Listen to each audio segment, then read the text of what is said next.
Les Ukrainiens. Je rappelle qu'elle a été annexée par la Russie en 2014. Et ce matin, après plusieurs incendies ces 2 dernières semaines, eh bien une base militaire russe a été visée par un incendie. Ça a provoqué une explosion de munitions. 2 civils ont été blessés. La Russie parle d'un acte de sabotage. Le rappel des faits avec Scarlett Vin.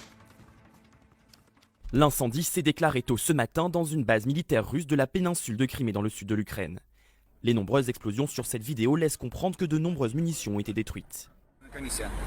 Pour l'instant, nous avons des informations sur 2 blessés. Un homme a été touché par un fragment d'obus, l'autre blessé a été enfoui sous les décombres. La semaine dernière, des armes destinées à l'aviation militaire ont aussi été détruites sur un aérodrome dans l'ouest de la Crimée. Ces 2 attaques n'ont pas été revendiquées par l'Ukraine, mais dans une récente intervention, Volodymyr Zelensky a rappelé le rôle central de la péninsule dans le conflit avec la Russie. Aujourd'hui, la question de la Crimée fait l'objet d'une grande attention. Et c'est mieux ainsi, parce que la Crimée est ukrainienne et nous n'y renoncerons jamais.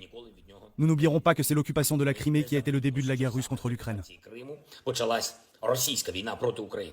Depuis le début de la guerre, des avions décollent au quotidien pour frapper des zones sous contrôle ukrainien depuis cette péninsule stratégique. Nicolas Tenzer est toujours avec nous. Est-ce que la guerre est en train de se déplacer? Il y avait le sud côtier de l'Ukraine, il y avait le Donbass.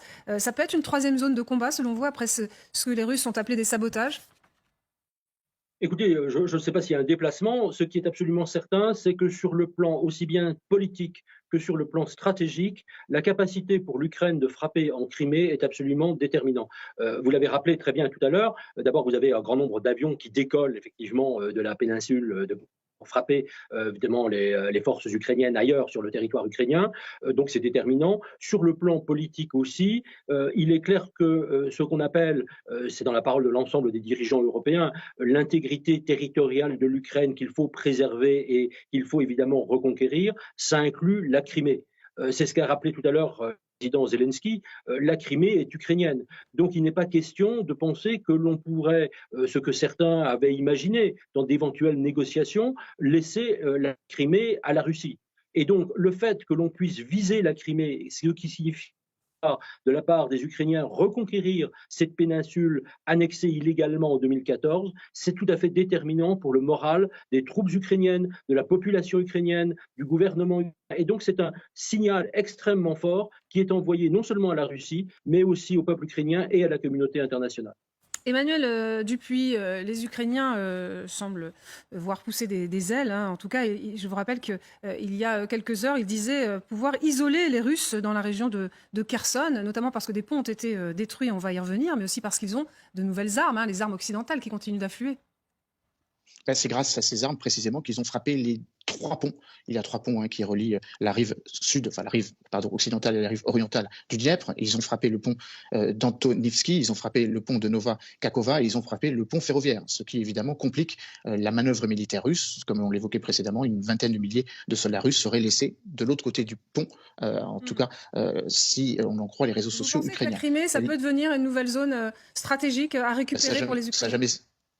Ça n'a jamais cessé de l'être, on le dit suffisamment. Il y a toujours eu 3 fronts. On a focalisé beaucoup au début du conflit sur un front qui n'a été que de courte durée autour de Kiev. On a focalisé beaucoup, et à juste titre, sur le front qui continue, même s'il est temporisé depuis quelques semaines de Donbass. Mais il y a toujours eu le front sud, avec des combats incessants autour de Mykolaïev. Mykolaïev a résisté. C'est de Mykolaïev que se fait la contre-offensive en direction de Kherson, et vraisemblablement de l'autre côté du Dniepr, évidemment avec la concomitance du front sud et du front maritime. Les forces ukrainiennes ont frappé grâce à des drones TB2 Bayraktar fourni par la Turquie, le quartier général de la marine russe à Sébastopol, et on l'a vu, donc votre carte le montre bien, le 9 août et ce matin, de nouveau des dépôts de munitions avec des cibles très très spécifiques, puisque dans la ville de Jankoï dont il est question, c'est un hub ferroviaire effectivement qui permet d'isoler encore plus les forces russes de part et d'autre de la ligne de front.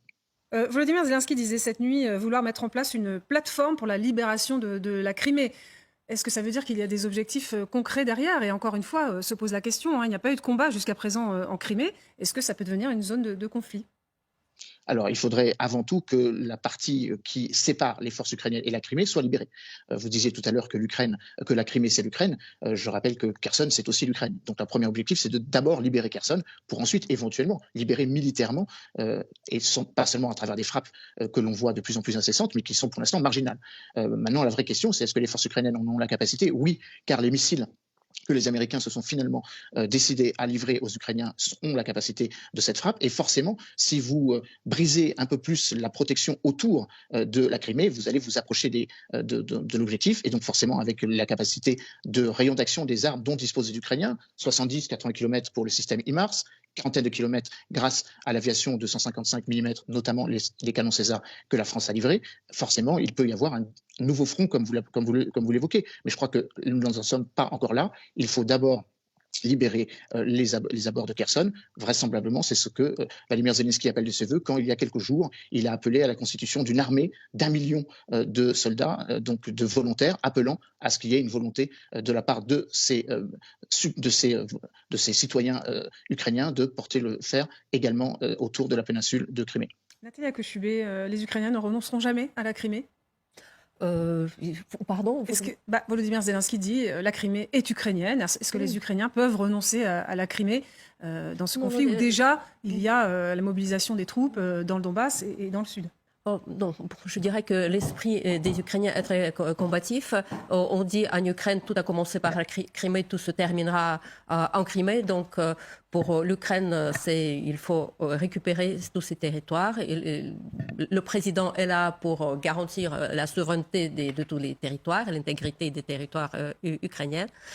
Donc, là, ces frappes, ce sont des choses tactiques qui s'opèrent au sud pour libérer Kherson, on ne va pas laisser aux Russes, bien sûr. La Crimée, tout ce qui s'est passé, bien sûr, a donné plus de morale et de courage aux Ukrainiens. Est-ce que, Margot Haddad, vous nous disiez tout à l'heure, me semble-t-il, que les Ukrainiens avaient peut-être des soutiens en Crimée pour pouvoir mener ces actions? Encore une fois, les Russes parlent d'actes de sabotage. Pour le moment, si on en croit les preuves qui sont à l'ordre du jour concernant cette frappe ou explosion, selon les Russes, de cette base aérienne en Crimée de la semaine dernière. Déjà d'une, il y a eu des vidéos et il n'y a pas eu un missile, ça se voit tout de même, et il n'y a pas eu de vidéo à proprement parler d'impact ni de missile. Donc déjà, première preuve sur le côté. Deuxième chose, vous avez le Pentagone qui annonce au New York Times qu'il ne s'agit pas d'une arme américaine qui aurait frappé justement la Crimée et cette base aérienne, sachant que les HIMARS seraient vraisemblablement la seule arme auquel on pourrait penser qui aurait pu avoir cette portée pour frapper la Crimée et pour que les forces ukrainiennes frappent un autre terrain loin des lignes de front. Non, mais à l'origine, on a le détail, c'est un incendie qui ensuite provoque une explosion, en tout cas pour l'incident d'aujourd'hui, une explosion d'un dépôt de munitions. C'est ce que disent les Russes. Mais juste après, les Russes disent que c'est une explosion de munitions à l'intérieur de cette base aérienne. Mais on n'a pas le détail à proprement parler de exactement ce qui s'est passé. Les Ukrainiens ne revendiquent pas. Vous avez juste Volodymyr Zelensky qui, à la suite de cette explosion ou de cette frappe, dit concrètement qu'il y a eu que la Crimée appartiendra toujours à l'Ukraine. Donc c'est un message subliminal comme quoi il y aurait potentiellement des forces en Crimée qui pourraient faire usage de la force pour des missions de sabotage. Tout nous laisse penser pour l'instant à cette théorie comme quoi les Ukrainiens auraient des soutiens pour effectuer des missions de sabotage, comme il y en a eu à Kherson également, mais dans des territoires qui seraient dits appartenant aux Russes, ou en tous les cas que les Russes revendiquent comme leur territoire. Il y a eu également des actions, notamment à Belgorod ou à Briansk, qui sont aussi des territoires russes. Et à ce moment-là, on n'a pas eu de communication claire non plus sur ces attaques-là.